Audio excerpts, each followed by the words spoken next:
Jeff Hansen, Window Warriors Forum. Check us out at windowcleaningwarriors.com. Today we're doing some water-fed work. Just wanted to kind of show the process we're using here. I like to see different processes companies are using. Just gives me ideas, see if there's something I could do differently, whatnot. So kind of here it goes. So we're doing this big curtain wall of glass.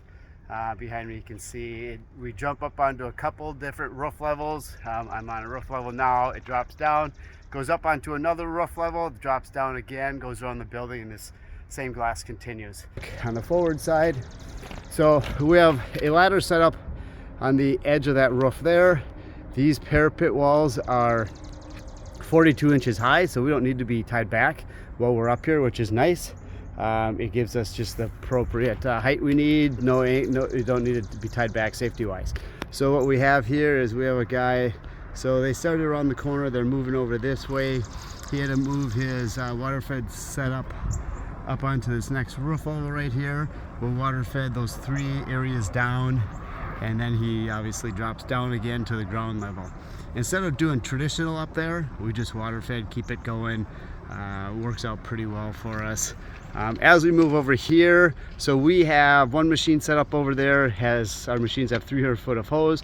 We have this yellow hose you can probably see on the ground here. That's a yellow extension hose. That's another 150 feet. Gets us to the roof that I am standing on currently.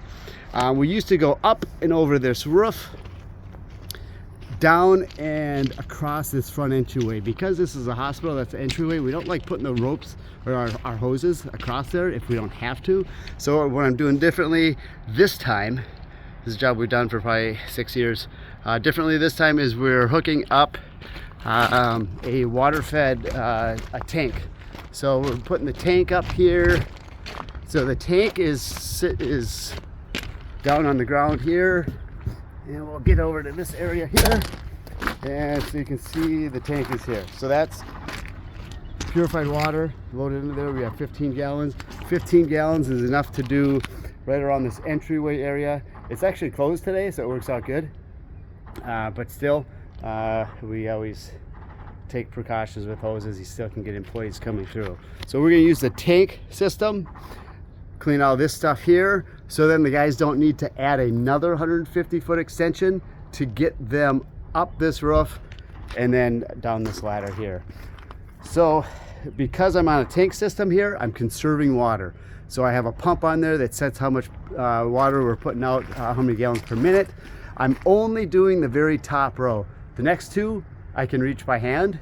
So to conserve water, I have a bucket full of trad tools. I'm going to trad the bottom 2 right here, bottom 2 rows, come down, bottom 2 rows, trad everything, where normally if we were connected to a water supply, we would just continue that way with the water fed. But that's just one look at just a different site we're working on today. Everything changes when you have different roof levels. Every job changes if there's curtain walls. Just kind of the process and methods you want to use. And that's just a look at one of the different jobs we have today. You sat here, Window Warriors Forum.